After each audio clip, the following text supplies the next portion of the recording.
About to start game 3, Travis on a 6-card hand. A big difference between Travis's build and Zach's build are the interactive spells. Zach was playing 4 Fatal Push, 3 Collective Brutality, and then the Artifact Suite. Zach has 4 Thoughtseize. Yes. Or Travis does. Turn 1, Nihil Spellbomb from Travis Brown. He has one of those in the main and a second one in the sideboard. It's a good whir target. We go to Jadine on Jund. Jund, of course, can dismantle any deck that's trying to be too neat. The more cool things you try to do, the better Jund is against you. We see Inquisition of Kozilek from Jadine, and we're going to look at Travis's hand. It's a bit of a shaky keep. We see Pithing Needle, Pentad Prism, Spellskite, and Whir of Invention. She'll get her choice of any of those cards.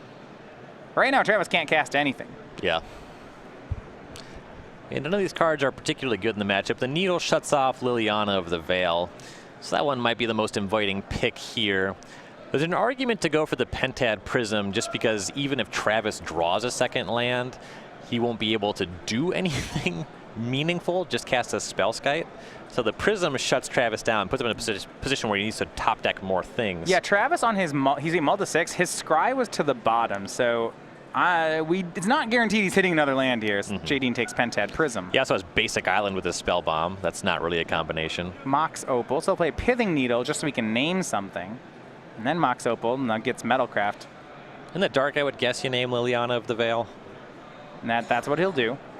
See, I like to try to be more Catacomb. Bloodstained Mire. Yep. I was going to say Verdant Catacomb. Okay. I'm sure they play 4 of that one. Jadine's already been through 1 Wooded Foothills, so you just name I'm going to look at her fetches. My Verdant Catacombs call is way better than Bloodstained Mire. Look, it's 4 to 2. Sure. Come on, man. Whatever, man. You got to get lucky. Spellskite, yeah. Thoughtseize hits Whir of Invention. Travis going to make a Pentad Prism. Drew that one down to 1 card. And we all know that it's a Spellskite. Yeah, it's got a lot of robot things. Dark Confidant from Jadine. Jadine does have a Liliana in hand. Academy Ruins the pickup from Travis. He'll make his land for the turn, cast Spellskite, say go. Yeah, he could redraw that other Pentad Prism. Inquisition of Kozilek from Dark Confidant. That's not really live, but hey, it gets it off the top of the deck. I was going to say you can always discard it to Liliana of the Veil, but that's Pithing Needled. She has a Tarmogoyf. I know you can Thoughtseize yourself. Can you Inquisition yourself? Getting a Planeswalker in the graveyard is something meaningful that you could do. You can you can only duress opponents. You can Thoughtseize anybody. Inquisition's one I don't know offhand. It's an older card, which probably means, yeah, you can pick yourself. All right. Yeah, that's plus Planeswalker. The new cards all stop you from playing them in stupid ways. You mean cool ways? Yeah, they're you know. I've played some games with some Vengevine brews where my opponent leads on Leyline of Sanctity, and so I Thoughtseize myself and discard a Vengevine. Oh, I like that. Yeah. That's nice. Confidant swings. I like it. Blocks. There we go. No big. Scavenging Ooze from Jadine, and that actually is good here because against those Academy runes. Yeah, nothing that Travis would get back just yet, but down the line, yeah, that interaction will matter. 4 mana, Tezzeret Agent of Bolas. Huge draw for Travis. That's a scary one. Going to go and making some 5/5s, or you can plus it. This card, the reason he has 4 of this and 2 Jates is that in this style of deck, Tezzeret's actually the more powerful of the 2. +1 looks at the top 5 and puts an artifact among them in his hand, so almost like Ancient Stirrings. -1 goes ahead and makes an artifact into a 5/5. So he starts with a plus here. I kind of like the line of making something that's not Spellskite into a 5/5. Okay. Because you can kind of protect that. There's no guarantee that you get to untap with the Tezzeret again. Yeah, he finds Thopter Foundry with Tezzeret. That's all well and good. And Jane's going to start going at a graveyard with Scavenging Ooze. What I do like about Travis's deck is he's interacting on a way that Jund has some trouble with, because Jadine takes 4 off Bloodbraid Elf. That is a nice pickup, though, if she has a 4th land. I don't know that she does, Ryan.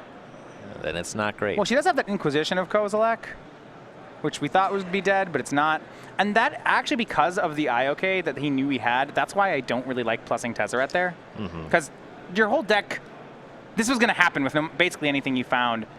Ooh, and Abrupt Decay on the Spellskite. And then attack the Tezzeret. This is why I like the plus, the minus to make a 5/5 to begin with. It was just that Tezzeret was not a guarantee.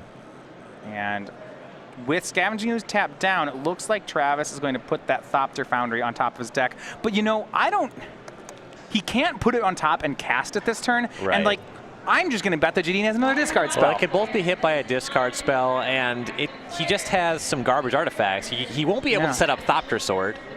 Spell bombs away Jadine's graveyard to draw another. He has at least one land in hand. It's like a land Maelstrom Pulse. He had to tap the Opal, though, land so he couldn't 3. pulse here. Yeah, so he'll take the land and he'll immediately put that Thopter Foundry on top of the deck while Jadine is off green mana. Makes sense. Dark Confidant gives Jadine another land, but it enters the battlefield tapped. It is another Black Cleave Cliffs. Thank you. It's still a full grip. Still a fine pickup.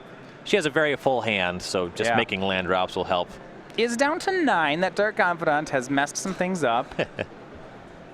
There's not too, outside of the Tezzerets, there's not really burn from this isn't really a damage race.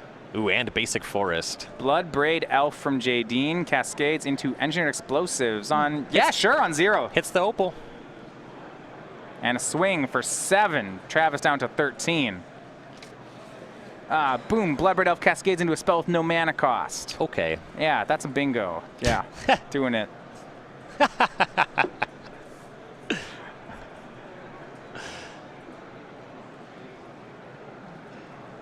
Maelstrom Pulse takes care of Scavenging Ooze.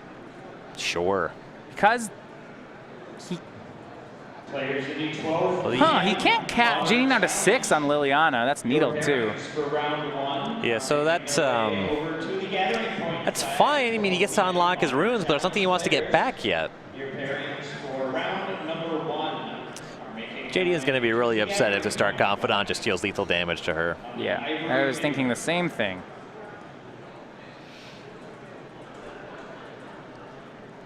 Now that the Prism is spent and the Opal is the only source of non-blue mana. Yeah, you can take your opponent off Thopter Foundry. Kind of just want to crack the explosives. Because Jadine's at 6, I am agreeing because just making Thopter Foundry and a couple 1/1s might actually tilt the race at this point. Yeah.